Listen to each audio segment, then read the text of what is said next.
अध्यक्ष महोदय, अध्यक्ष महोदय, मंत्री महोदयांनी मी स्पेसिफिक प्रश्न विचारतो. UDIच्या माध्यमातून अध्यक्ष महोदय 12-13 सालापासून 50 प्रकारची माहिती ह्या सगळ्या शाळांकडून कलेक्ट केली.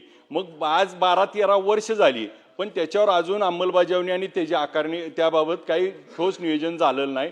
जसं मगाशी सगळे आमदारांनी स्पेसिफिकच विचारतोय साहेब की माझ्या मतदारसंघातल्या साहेबांना 19 शाळा अतिरिक्त आहेत आणि 50 शाळा धोकादायक झाल्यात आणि मुलींच्या शौचालय 11 नाहीत. मुलांना त्यांनी 31 मार्चच्या आत म्हणलेत की यांना बांधून देणार.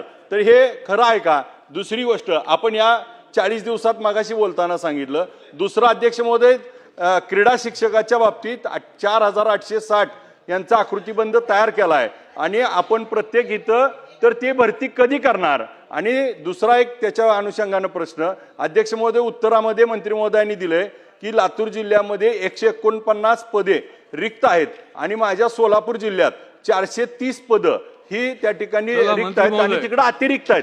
तर हा आपण फक्त इकडचा आज केंद्र जे आहेत 199 केंद्रापैकी 153 रिक्त आहेत आणि आमच्याकडचे दोन्ही तालुका शिक्षण अधिकारी हे विस्तारित अधिकाऱ्यांना चार्ज दिलाय. आता ते पण रिटायर होत आहेत. जर शिक्षण अधिकारीच आमच्या तालुक्याला नसतील तर खालची यंत्रणा कशी लागणार?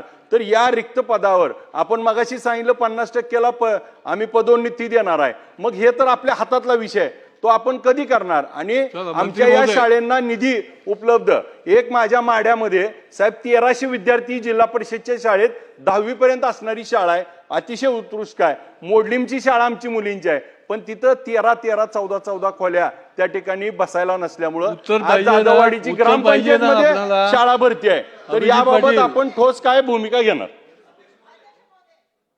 अध्यक्ष महोदय, जिथपर्यंत विद्यार्थिनींच्या स्वच्छतागृहाचा विषय आहे, मार्च महिन्याच्या शेवटपर्यंत स्थानिक स्वराज्य संस्थेच्या आणि इतरही सर्व शाळांनी विद्यार्थिनींच्या स्वच्छतागृहाची निर्मिती करणं हे बंधनकारक आहे आणि याच्यामध्ये कुठलीही हयगय केली जाणार नाही.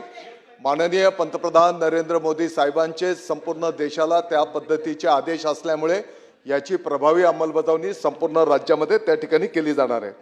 जिथपर्यंत केंद्र प्रमुख आणि शिक्षण अधिकारीच्या पदाच्या संदर्भात आपण जो काही मुद्दा उपस्थित केलेला आहे, केंद्र प्रमुखांच्या संदर्भामध्ये जी काही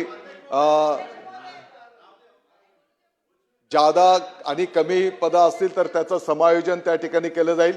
जी रिक्त पदं असतील 50% प्रमोशनच्या द्वारे आणि 50% भरती, मी तुम्हाला सांगितलेलंच आहे. प्रमोशनच्याही संपूर्ण राज्यामध्ये विहित नियम कायद्याप्रमाणे त्यांचं प्रमोशन्स करण्यात यावं अशा प्रकारची सूचना केली गेलेली आहे. नवीन याच्या उपरही जे काही अतिरिक्त झाले की समायोजन होईल. त्याच्यासोबतच याच्या उपरही जिथं पदं रिक्त राहतील तर सरळ सेवा भरतीने जे काही भरती होणार आहे त्याच्यातले पोस्टिंग त्या ठिकाणी केले जाईल. हे या निमित्ताने मला सांगायचं आहे.